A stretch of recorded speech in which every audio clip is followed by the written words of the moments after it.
Los ferrocarriles nos han proporcionado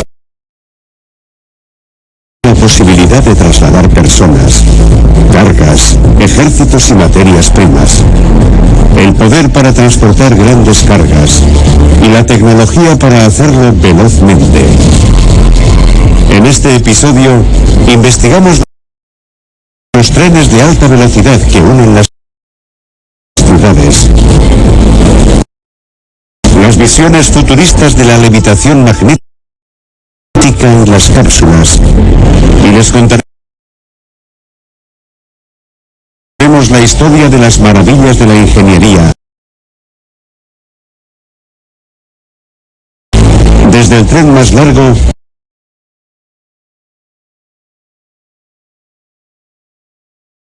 hasta el país de las maravillas en miniatura.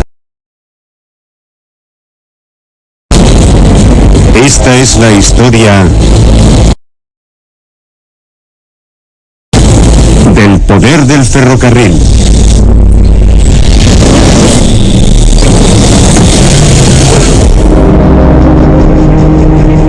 La velocidad. Hace casi 200 años que los trenes se convirtieron en familiares intrusos en casi todos los paisajes. La vista y el sonido del vapor se han convertido en un recuerdo romántico, reemplazado por formas de energía más eficientes, más poderosas, más fiables y menos contaminantes, reemplazado sobre todo en nombre de la velocidad. Tren, la vía rápida.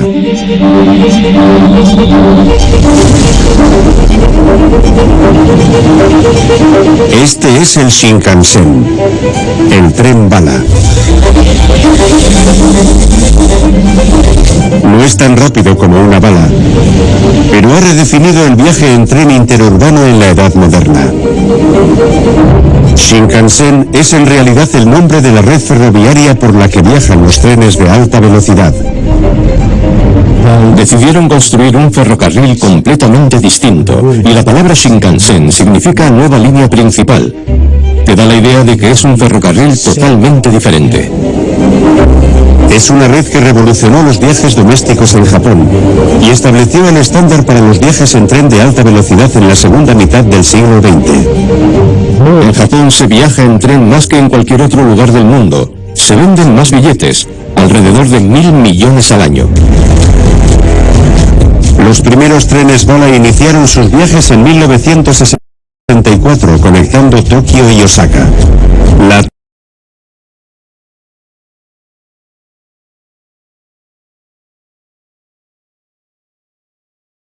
Hacia abajo a través del túnel. Por lo tanto, algunos trenes están diseñados para limitar o reducir esa onda de presión, y los trenes tipo pico de pato están diseñados para ese propósito. En esos trenes hay 3 clases que llevan a los pasajeros a sus destinos cómoda y velozmente: la Grand Class, la Green Car, clase Business y la clase ordinaria. Como casi todos los Shinkansen, el H5 se nutre de energía de cables aéreos mediante un pantógrafo. En el contexto de los ferrocarriles, un pantógrafo es un dispositivo para recoger la corriente eléctrica. La fuente de alimentación se transporta por cables aéreos y el contacto con las tiras de carbono metalizadas. El pantógrafo proporciona la energía al sistema de tracción del tren. Para vehículos de baja velocidad, tranvías, trenes lentos y trolebuses, el pantógrafo usa muelles y aire. El aire empuja el cilindro que sitúa el pantógrafo en su posición y los muelles lo mantienen en contacto con el cable. Para unidades de alta velocidad como los trenes Shinkansen, los muelles no son eficientes y el contacto se consigue por medio de un sistema de aire presurizado que lo mantiene en contacto y en su lugar con una fuerza constante.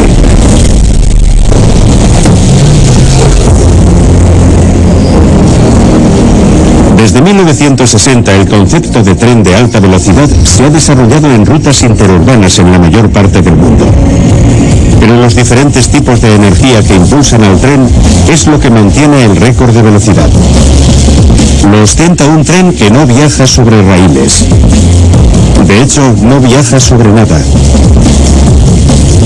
Este es el Maglev. MACLEV, de magnética y levitación, usa el principio de atracción magnética tanto para elevar como para impulsar los trenes. Elevándolo se elimina la fricción, se reduce el mantenimiento, las ruedas no se desgastan y la velocidad puede ser tremenda. El récord se sitúa en más de 600 kilómetros por hora. Japón ha estado desarrollando un ferrocarril de levitación magnética durante varias décadas. Y curiosamente, hay una vía de prueba que se puede ir a ver. El tren la recorre una vez al día a unos 600 kilómetros por hora. Hay líneas regulares de levitación magnética en China, Japón y Corea del Sur, y hay otras en desarrollo. El sistema MACLEV depende de dos tecnologías, la fuente de alimentación y la suspensión. En algunos sistemas, una sola tecnología proporciona tanto la levitación como la propulsión, mediante electroimanes que alimentan un motor lineal. Pero otros sistemas proporcionan la levitación al sistema de suspensión, pero no propulsión. Los sistemas EDS o electrodinámicos utilizan electroimanes superconductores o potentes imanes para crear un campo magnético permanente que induce corriente en los metales conductores para propulsar y mover el tren por medio de su diseño de posición y levitación. Tales sistemas requieren una fuente de propulsión separada. Algunos EMS o sistemas electromagnéticos pueden proporcionar tanto potencia como levitación. Los campos magnéticos interactúan con los bucles metálicos colocados en las paredes de la guía de levitación magnética. Los bucles están hechos de materiales conductores y cuando un campo magnético se mueve crea una corriente eléctrica que genera otro campo magnético.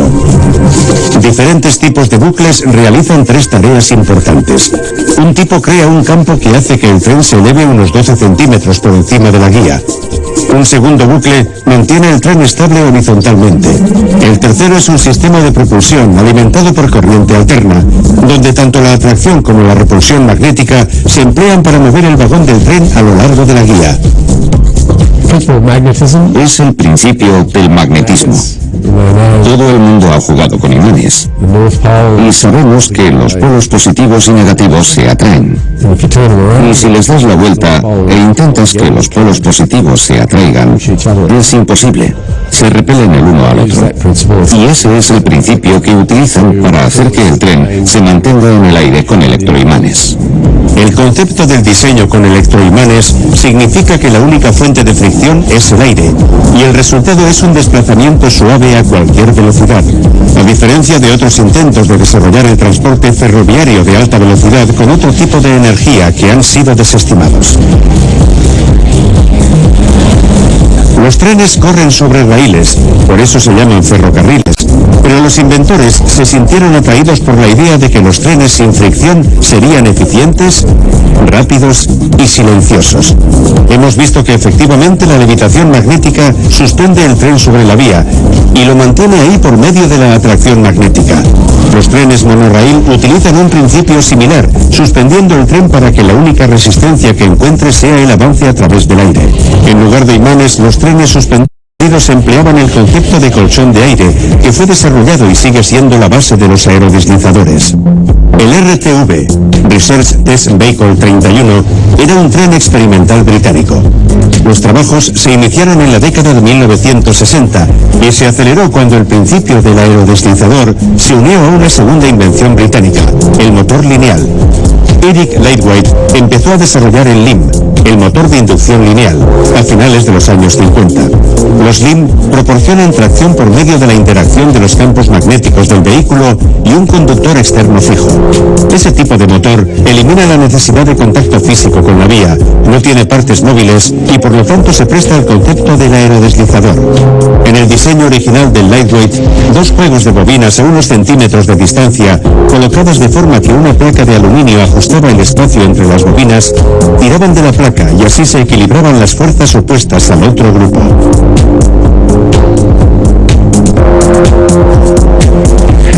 El principio del aerodeslizador requiere de una superficie lisa, de modo que el colchón de aire contenido en la falda tenga las mínimas fugas. El tren suspendido fue diseñado para circular por una pista de hormigón y se construyó uno a principios de los años 70. En 1973, un RTV-31 hizo su primer recorrido con una gran campaña de publicidad. El tren viajó a 167 km por hora por una vía de 1.600 metros. Pero aunque progresaba el desarrollo del Advanced Passenger Train para el transporte interurbano, se discutía el coste, la velocidad y la eficiencia. Y al final, el proyecto del tren suspendido fue cancelado y se adoptó el sistema APT. Now we are in the final stages of its development. The French Aero train will be a considerable boon to intercity commuters when it's brought into service. El Aerotren, el rival francés del Hovertrain británico, usaba un principio similar, pero al igual que el RTV-31, fue desmantelado por el gobierno francés a favor de un tren rápido que viajaba sobre raíles, el TGV. Antes de desestimarlo, se construyeron varios aerotrenes de prueba con diferentes fuentes de energía, y varios de ellos eran lo bastante grandes para llevar pasajeros. El Aerotren 02 era propulsado por un turbojet Pratt & Whitney. El S-44, un vehículo de pasajeros de gran tamaño destinado al servicio de cercanías suburbano, estaba equipado con un motor de inducción lineal, y el Aerotren I-80 era un tren de pasajeros para el servicio interurbano.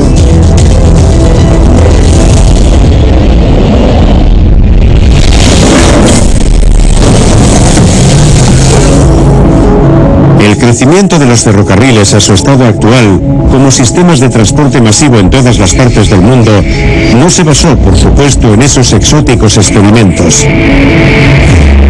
En todas partes, el caballo de batalla para pasajeros y mercancías ha sido la locomotora diésel o eléctrica a diésel. A pesar de sus nombres, los trenes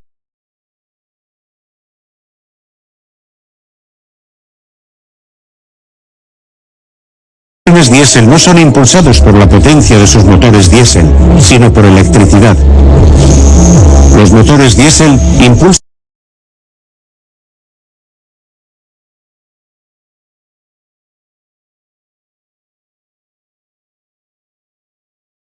el eje que mueve el generador que alimentan los grandes motores eléctricos o de tracción que hacen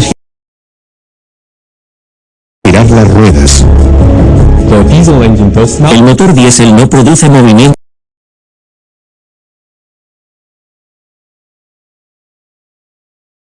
mecánico directamente para mover la locomotora y los vagones, sino que se usa para generar electricidad. Y la electricidad hace funcionar el motor de corriente alterna que lo impulsa. El motor diésel puede optimizar la velocidad fija del motor a condiciones de funcionamiento fijas. Así es como se obtiene la mejor eficiencia.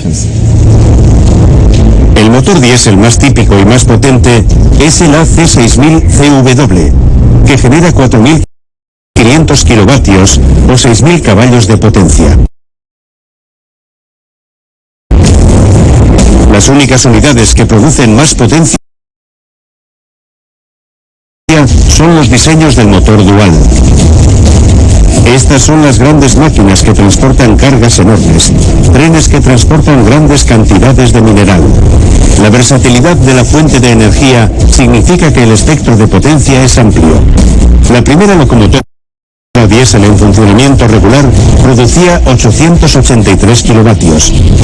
La robustez del diésel y su eficiencia como combustible, en comparación con el motor estándar de combustión interna, explica que cada vez se use más en líneas férreas, en barcos y en la carretera. Pero tiene inconvenientes: el costo y la disponibilidad del combustible, la necesidad de un mantenimiento regular, los problemas ambientales y el ruido y los olores. Después de sopesar los pros y los contras, muchos operadores tienen sus sistemas preferidos para entregar electricidad directamente a los motores del tren sin necesidad de emplear diésel. Como en el Shinkansen. Esto significa conectar el tren a una fuente de suministro, ya sea un cable aéreo o un rail.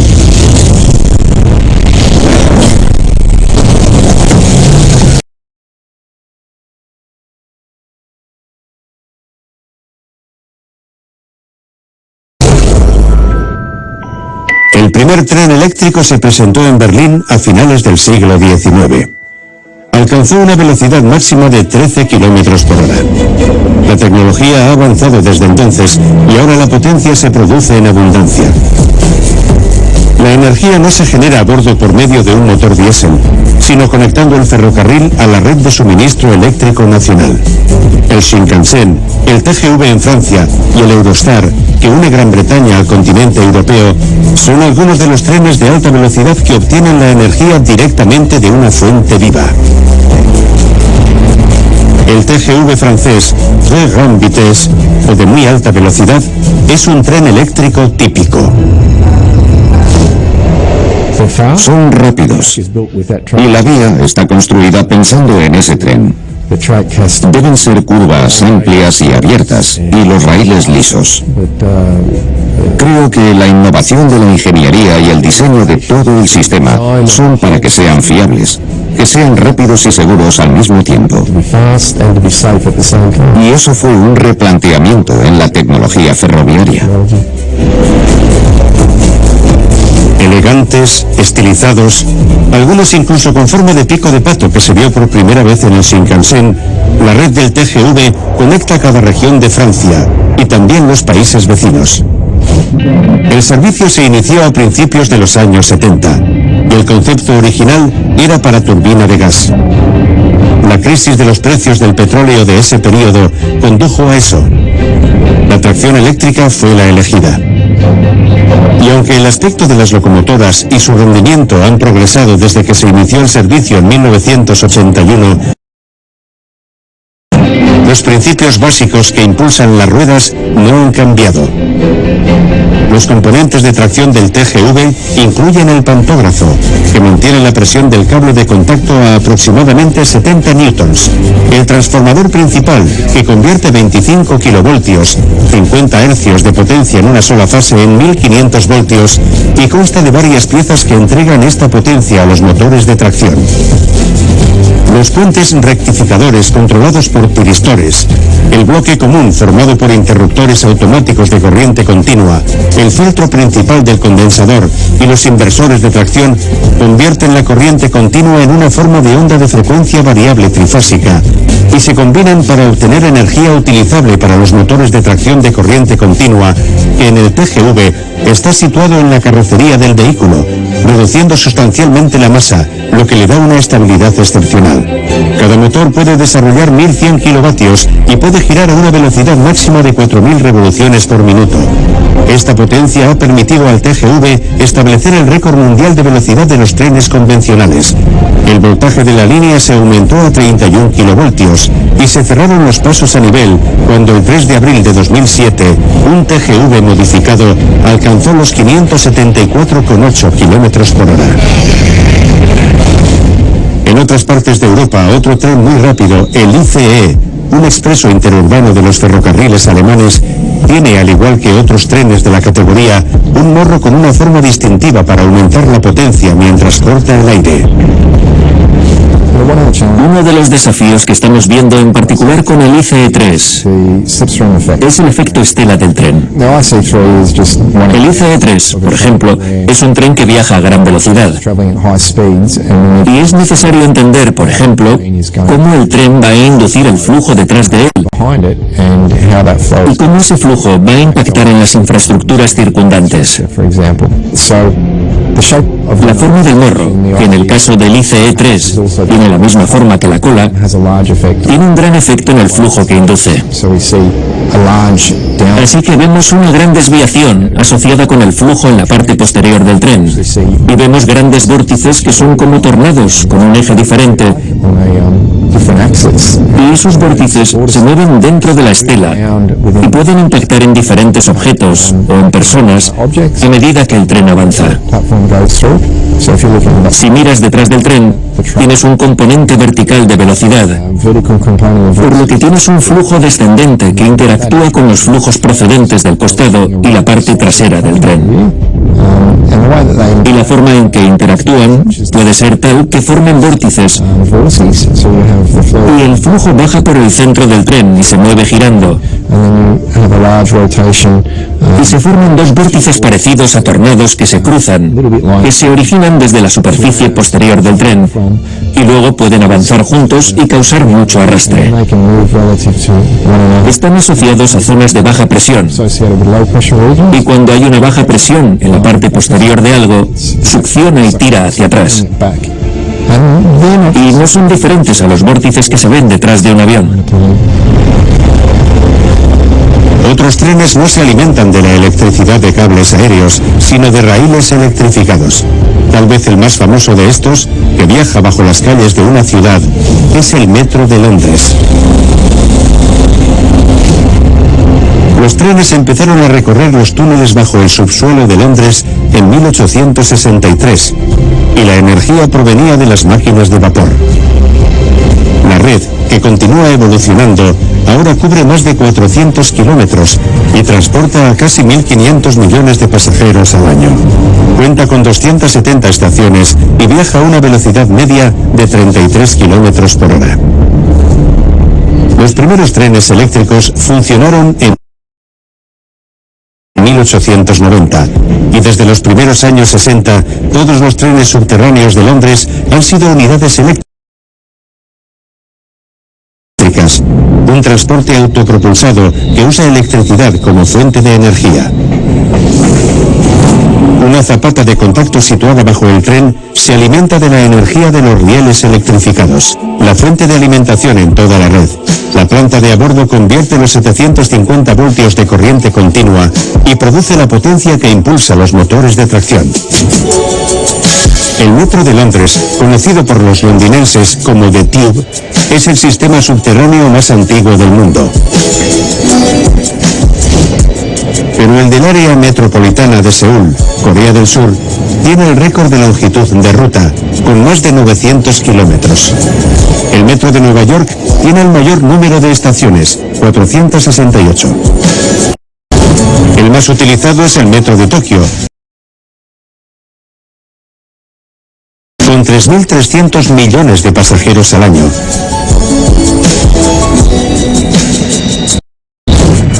Con sus estaciones Art Nouveau, París es el más decorado, y la famosa decoración de algunas estaciones del metro de Moscú son de una opulencia desmesurada.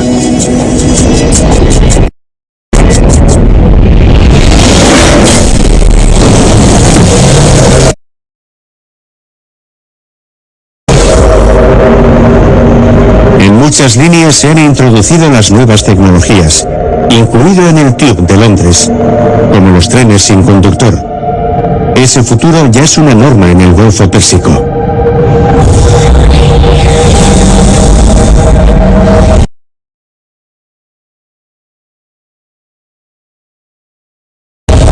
El metro sin conductor de Dubái se inauguró en 2009.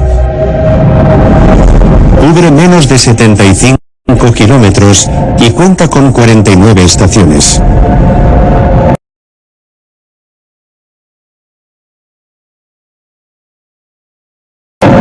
Lo que lo sitúa a la vanguardia de la tecnología es el hecho de que está totalmente automatizado.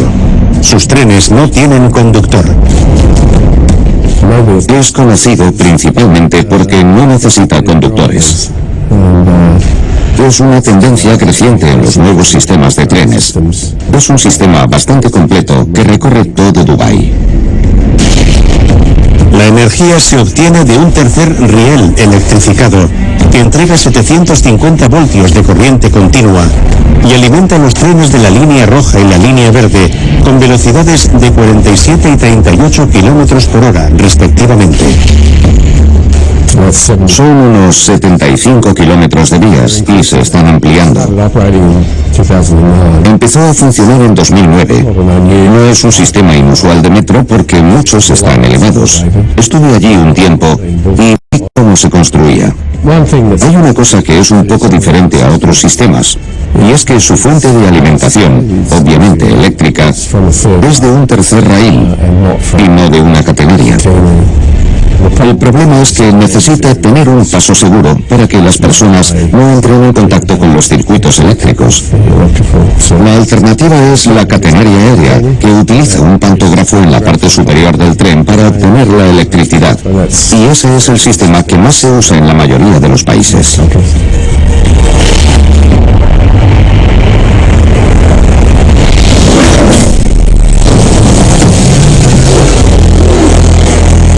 El traslado de personas a través de un medio urbano rápido no siempre ha forzado a que los trenes circulen bajo tierra. Los trenes pueden viajar sobre rieles elevados, como el L de Chicago. Pueden ser trenes monorraíl, como los de Disneylandia y Tokio, el tren elevado de Bangkok, o pueden ser trenes suspendidos. Curiosamente, los ferrocarriles no tienen por qué circular siempre por tierra. Hay una serie de ferrocarriles suspendidos muy interesantes, cuyos vagones cuelgan de un carril elevado. El Wuppertal-Schwebebahn. Este tren suspendido alcanza velocidades de hasta 60 km por hora y es una línea que recorre más de 13 kilómetros sobre las calles de Wuppertal desde 1901. Los vagones están suspendidos en un solo raíl situado bajo una estructura de acero reforzado con 486 pilares de vigas de acero. Cada vagón cuelga de una ruedas impulsadas por múltiples motores eléctricos de 600 a 750 voltios de corriente continua, suministrada por el riel conductor. El tren articulado es impulsado por los 4 motores de corriente continua de tensión media que lleva a bordo. Los trenes especiales siempre han despertado la simpatía de la gente. El Wuppertal-Schwebebahn es cariñosamente conocido como la vieja chica.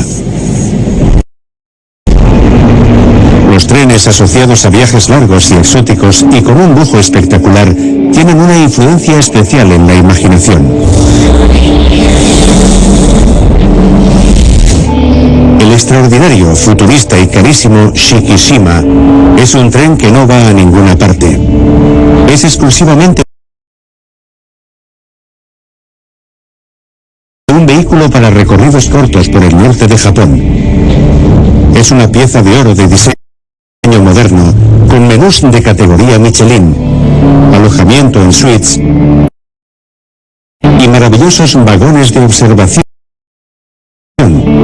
Y esta visión del mañana se alimenta con una planta eléctrica a diésel bastante tradicional, con una velocidad máxima de 100 km por hora. Japón es muy interesante porque hay una nueva generación de trenes de lujo, como el Shikishima, que es ultra lujoso. Chefs Michelin a bordo, una hermosa decoración de vanguardia, comodidad y tecnología, engranajes y sistemas de amortiguación bajo los vagones que los hacen muy suaves y apenas traquetean. No se oyen ruidos ni nada por el estilo. Para empezar, los raíles no tienen separaciones y los servicios en estos trenes son excelentes. Pero también es la singularidad, la emoción de viajar en algo tan exclusivo, un poco especial, porque los trenes de lujo siempre han estado reservados a los muy ricos. El Palacio sobre Ruedas Indio también es un tren dedicado al turismo.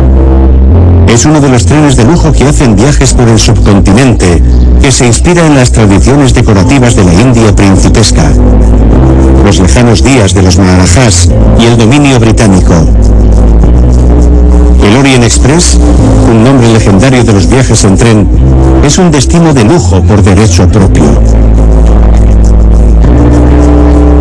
En su apogeo unía París y Estambul, y era un tren formidable que transportaba a personas poderosas, jefes de Estado y todo tipo de celebridades, con sus éxitos y escándalos. Y en la famosa novela de Agatha Christie se comete un misterioso asesinato. A principios del siglo XIX se pensó en crear un mercado que no solo fuera para ricos, sino que también atrajera a la clase media a viajar en tren. Y en la década de 1880 En el auge de los trenes, el Orient Express fue esencialmente un plan de negocios muy inteligente para proporcionar comodidad y un alojamiento de calidad en un tren que no hacía transbordos. Hubo que hacer tratos con los gobiernos de varios países a lo largo del camino para que el tren pudiera atravesar las diferentes fronteras. Un tren igualmente exótico, pero con un papel real y vital para comunicar y unir los extremos de la nación más grande del mundo, es el ferrocarril transiberiano de Rusia. La inmensidad de Rusia se comprende pensando que si Siberia fuera un país independiente, sería el más grande del mundo. El transiberiano es en realidad una red de líneas de ferrocarril que unen Moscú con el lejano este de Rusia. Recorre más de 9.000 kilómetros y es la línea ferroviaria más larga del mundo. La construcción de la línea comenzó en la década de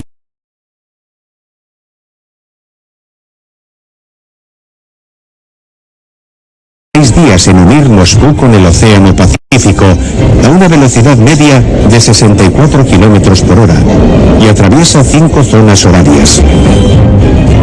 Después de la guerra ruso-japonesa de 1905, en la que los ferrocarriles inadecuados impidieron que llegaran refuerzos del lejano oriente, el transiberiano recibió una fuerte inversión que dio sus frutos en la Segunda Guerra Mundial. Transportó la reserva siberiana para enfrentarse a la invasión alemana, que fue crucial para la supervivencia de la Unión Soviética. There are 3 of many good reasons why there'll be a warm reception for the Nazis if they try an invasion. Casi desde que el primer tren arrastró el primer vagón, los trenes han sido parte de la planificación militar y las armas militares.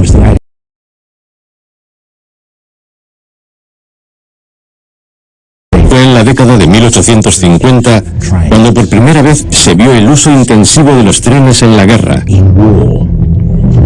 Algo que se convertiría en un asunto principal durante los siguientes 100 años.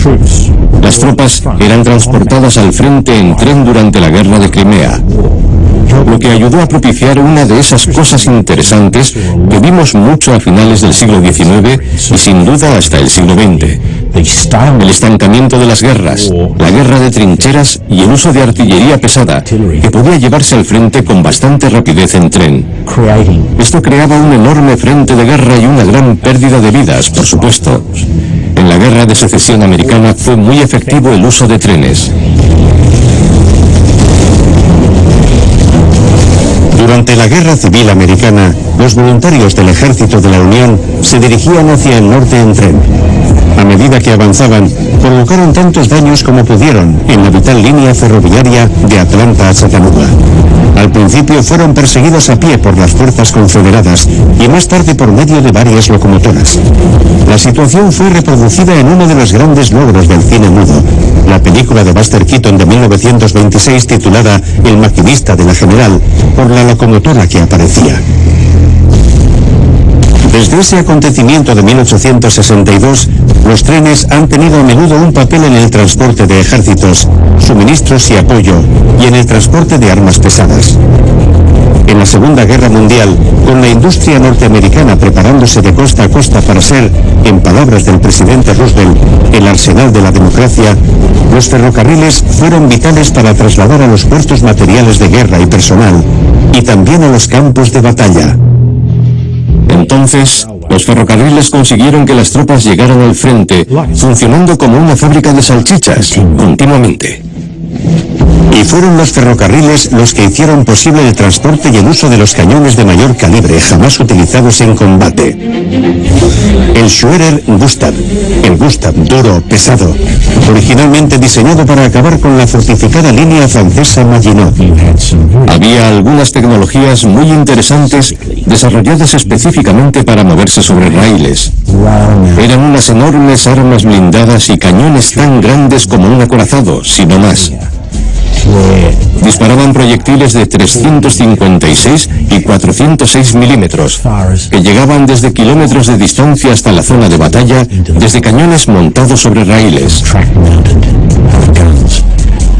Retrocedían largas distancias por las vías cuando disparaban esos proyectiles mucho más grandes que cualquier otra cosa que pudiera dispararse desde tierra con armas convencionales. El K-5, también fabricado por Krups, era ligeramente más pequeño, pero mucho más práctico, y podía disparar bombas de 255 kilogramos a 64 kilómetros, y con una frecuencia de 15 proyectiles por hora. Se fabricaron 25 de esas armas, y fueron utilizadas en Francia y en Italia. El problema que tenía el arma era que su objetivo no podía alcanzarse verticalmente, lo que la limitaba a objetivos visibles.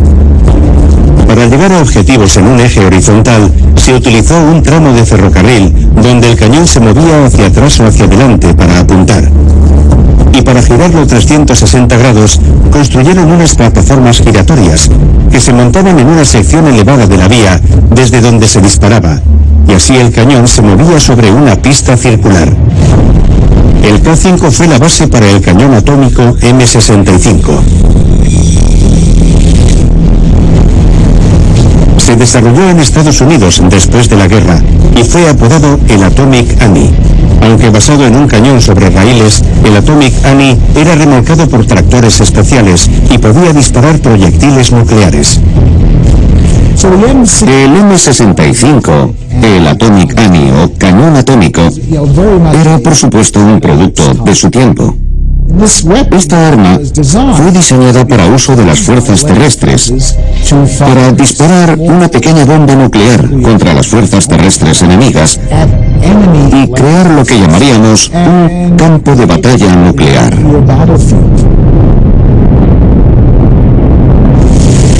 Era un arma muy grande, creo que de un calibre de 280 milímetros, el equivalente a un cañón de 11 pulgadas, y tenía sus orígenes en algunas de esas piezas de artillería más pesadas que se habían fabricado durante la Primera y la Segunda Guerra Mundial. Las primeras armas de ese tamaño iban originalmente montadas en vagones de tren, porque eran lo único bastante fuerte para poder transportarlas. Para los ejércitos, los trenes no solo han tenido un papel como medio de transporte de armas y mano de obra, sino que han sido utilizados por su velocidad. Uno de los usos de una vía férrea de alta velocidad es probar las características de vuelo de la submunición de misiles guiados. En las primeras etapas del desarrollo, se lanza un nuevo misil desde la vía de prueba. Al final del recorrido se detiene el trineo que lo desliza. El misil sale disparado hacia adelante e impacta en su objetivo. Y de esa manera se puede simular en un ambiente muy cerrado el impacto del misil contra una serie de objetivos. El Escuadrón de Pruebas 846 de la Fuerza Aérea de Estados Unidos batió el récord mundial de velocidad de un vehículo que viajaba por levitación magnética en una pista de pruebas en el condado de Otero, Nuevo México, cuando un cohete propulsado por levitación magnética alcanzó una velocidad máxima de casi 1020 kilómetros por hora. La Fuerza Aérea usó imanes superconductores para mover el trineo sin tocar el suelo. El sistema Maglev es la lanzadora de cohetes más reciente, y su récord de velocidad superó a la impulsada por 9 cohetes de combustible sólido con 18.000 kilogramos de empuje total, y lanzó durante 5 segundos al coronel John Stapp a una velocidad de 1017 kilómetros por hora en una base de la Fuerza Aérea de Nuevo México el 10 de diciembre de 1954. A Stapp, conocido como el hombre más rápido del mundo, no le preocupaba la velocidad que un hombre podía soportar. Pero ¿qué le ocurriría a un hombre sometido a grandes fuerzas G en aceleración rápida? Y demostró que un ser humano puede soportar 46 G. Colonel Stapp, the fastest man on Earth.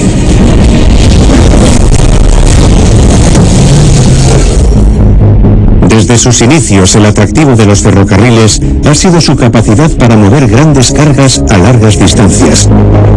La potencia ha sido decisiva para determinar el tamaño de la carga y a qué distancia llevarla.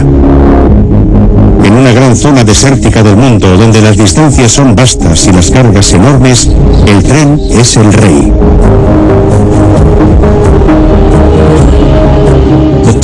La tarea de un ferrocarril de transporte pesado es la misma en todo el mundo. Se busca el método más económico para ir de la mina al puerto. Una forma de conseguirlo es tener el número óptimo de locomotoras y de vagones para cargarlos todo lo que sea posible. Y eso depende de lo bien que esté construida la vía. Y así se decide cuánto se puede cargar en el tren. En el oeste de Australia hay cadenas montañosas compuestas de mineral de hierro. El trabajo de llevar el mineral de las minas a los puertos se hace por medio de los trenes más largos y pesados que hay. Un largo tren completamente cargado de mineral de hierro necesita varios kilómetros para detenerse.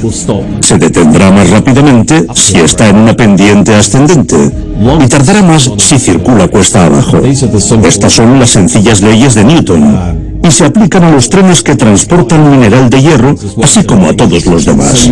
Se necesita un sistema de frenado realmente bueno y locomotoras muy potentes para subir por pendientes.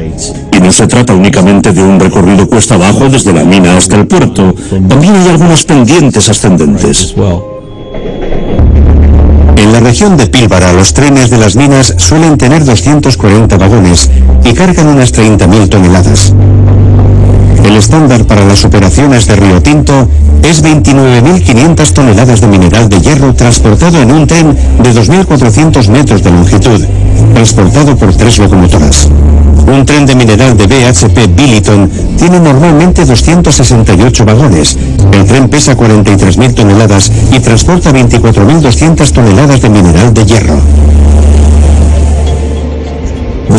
Es muy importante saber conducir un tren cargado de mineral de hierro, porque si se acelera o desacelera incorrectamente, se puede romper. Si estás pasando sobre una elevación del terreno, debes tener cuidado de no poner mucha tensión en los acoplamientos de los vagones, porque el tren podría partirse en dos. Por lo tanto, es muy difícil conducir un tren de este tipo. El récord se estableció el 21 de junio de 2001, cuando un tren con 682 vagones, con una longitud total de 7.352 metros, arrastrado por 8 locomotoras diésel eléctricas de General Electric AC6000 CW de 6.000 caballos de potencia y controlado por un solo conductor, recorrió la línea 275 a Port Hedland, Australia Occidental. Cada locomotora AC6000 CW de 6.000 caballos de potencia y 4.500 kilovatios era impulsada por un motor V16 doble turbo.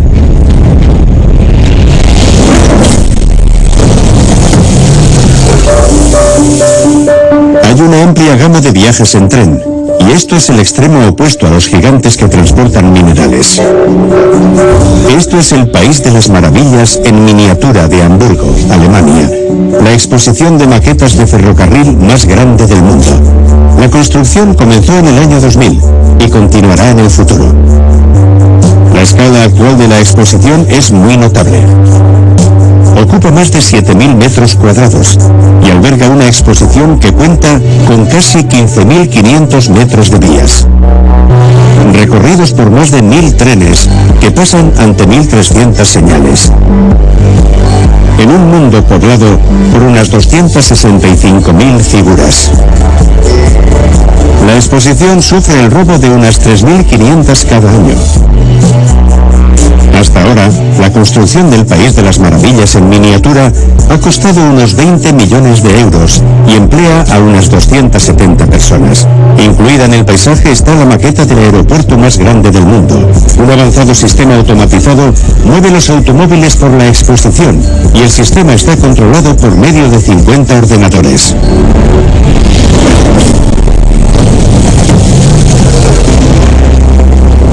Hay algo fantástico en el País de las Maravillas en miniatura. Pero hay planes aún más fantásticos y futuristas en las mesas de diseño para los viajes en tren del futuro. Y lo más futurista en muchos de los diseños es la fuente de energía que van a usar. El concepto Hyperloop está muy avanzado en Dubái y también se ha propuesto como enlace de alta velocidad entre ciudades como Nueva York y Washington, y promete revolucionar no solo la velocidad, sino la forma en que viajamos en tren. El concepto de Hyperloop opera mediante el envío de cápsulas o vainas especialmente diseñadas a través de un tubo de acero con un vacío parcial.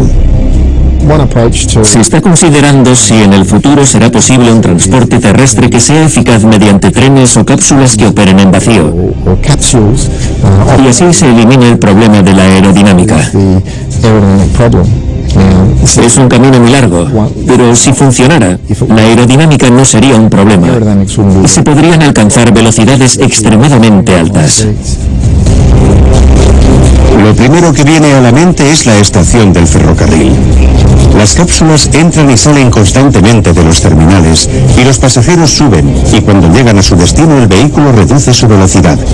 Cada uno tendrá una capacidad para 6 u 8 pasajeros.